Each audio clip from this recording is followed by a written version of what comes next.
Chris में मेरे प्यारे भाई और बहनों, हम सामान्य काल के 29वां इतवार में पहुंच चुके हैं, 29th Sunday off the ordinary time.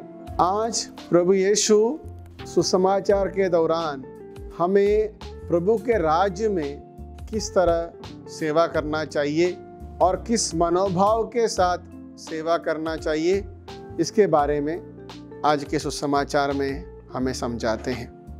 यहाँ पर हमें दो भाइयों को, जबदी के पुत्र याकूब और योहन को ईसा के पास आते हुए देखते हैं। संत मार्कुस के सुसमाचार अध्याय 10 35 से लेकर वचन में ये दोनों भाई प्रभु के पास आके एक मांग करते हैं। मांग यही है कि आपके राज्य में, मतलब प्रभु बहुत बार स्वर्ग राज्य के बारे में समझाते हुए उन्होंने सुना है, तो उनके मन में वो राज्य कोई संसारिक राज्य जैसे उनके मन में वो सोच था। उस सोच में खड़े होकर वो कहते हैं, प्रभु जब आपके राज्य में आप पहुंच जाएंगे या आपके राज्य की स्थापना होगा, तो हम दोनों, एक आपके दाएं दूसरे आपके बाएं में रहने का, विराजमान होने का अनुमति दीजिए। क्रिस में मेरे प्यारे भाई और बहनों, एक सोच को आप देखिए। ये शिष्य प्रभु के साथ रहते थे, उनके मन में कैसा एक सोच था प्रभु के राज्य के प्रति।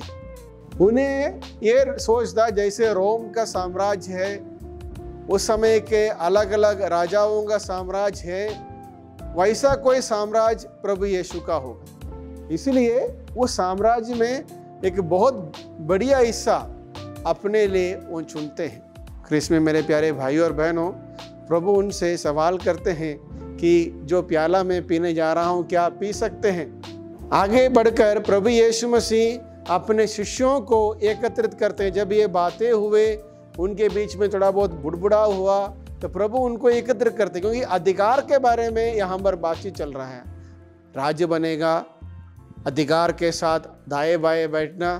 तो जब अधिकार के बात चले, शिष्यों के बीच में थोड़ा सा मनमुटाव जैसे या बुड़बुड़ाने जैसे एक माहौल बन जाते हैं। प्रभु शिष्यों को अपने पास एकत्रित कर कहते हैं, अध्याय 10 के 43 वचन में कहते हैं, तुम में ऐसी बात नहीं होगी जो तुम लोगों में बड़ा होना चाहते हैं वह तुम्हारा सेवक बने।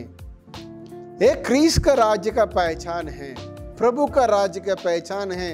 यहाँ बड़ा होना मतलब दूसरों का सेवक बनना है।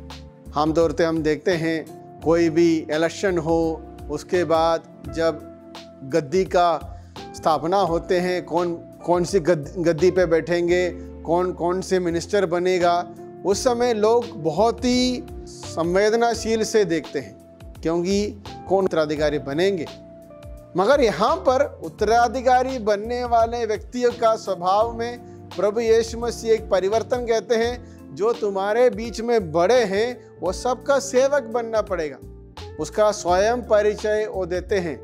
आखिरी भोज के समय में वो अपने कपड़े उतार कर रखकर, अपना परला वस्त्र उतार कर रखकर, वो एक अंगोछा लेकर, थाल में पानी लेकर शिष्यों का पैर धोते हैं, भातृ प्रेम समझाते हैं। तो आगे हम देखिए और 44 में, और जो तुम्हें प्रदान होना चाहते हैं वह सबका दास बने। आमतौर से जहाँ पर कभी कभी हम चर्च में भी कोई सेवा के कार्य में चुने जाते हैं, तो लोग ये सोचते हैं मुझे कौन सा पद मिलेगा। जैसे पैरिश काउंसिल का चयन होता है, तो वाइस प्रेसिडेंट कौन बनेंगे या इस वार्ड से मेंबर कौन बनेगा। एक प्रेस्टीजियस इश्यू है लोगों के बीच में। मैं पैरिश काउंसिल में हूँ, मगर ये चुने जाने वाले हर एक व्यक्ति, उनका स्वभाव कैसे होना चाहिए? दीन होना चाहिए, सेवक बनना चाहिए। तो वहाँ पर बड़प्पन अपना डंडोरा पीटने के लिए नहीं, कलीसिया के सेवक बनकर सेवा करने के लिए प्रभु आज हम सबों को आमंत्रित करते हैं।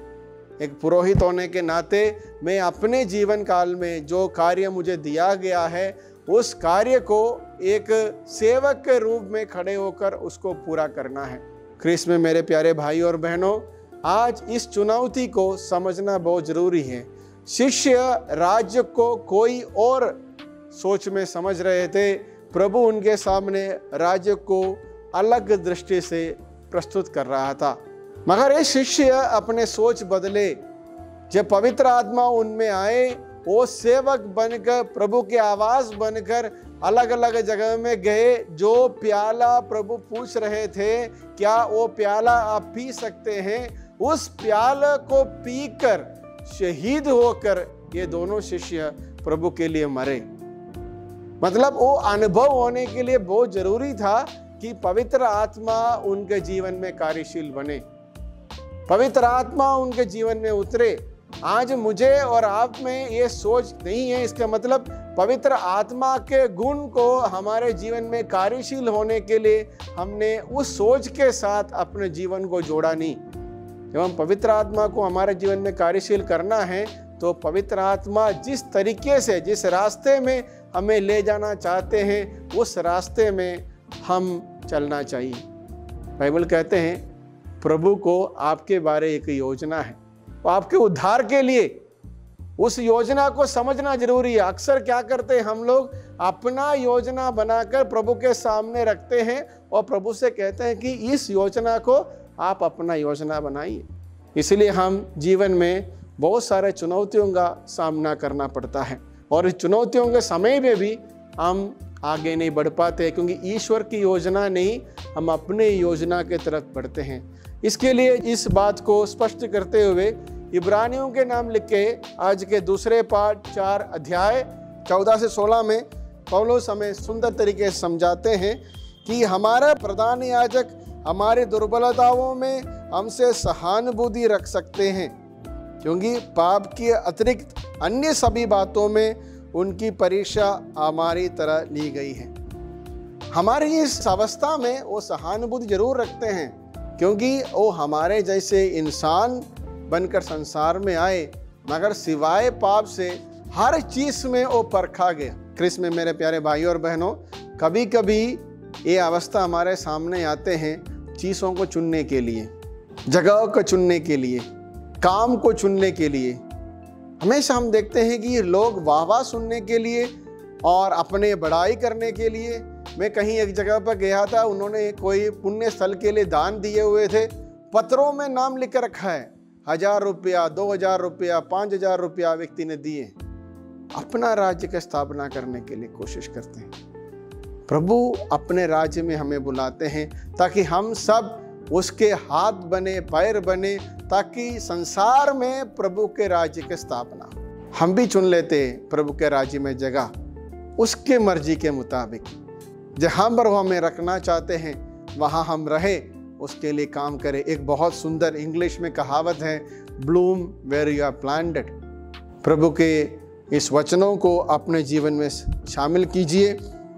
इसलिए हम भरोसे के साथ अनुग्रह के सिंहासन के पास जाए, जिससे हमें दया मिले और हम वह कृपा प्राप्त करें जो हमारे आवश्यकताओं में हमारी सहायता करेगी। आज के दूसरे पाठ के आखिरी वचन 16 वचन है जो मैं आपके सामने पढ़ा।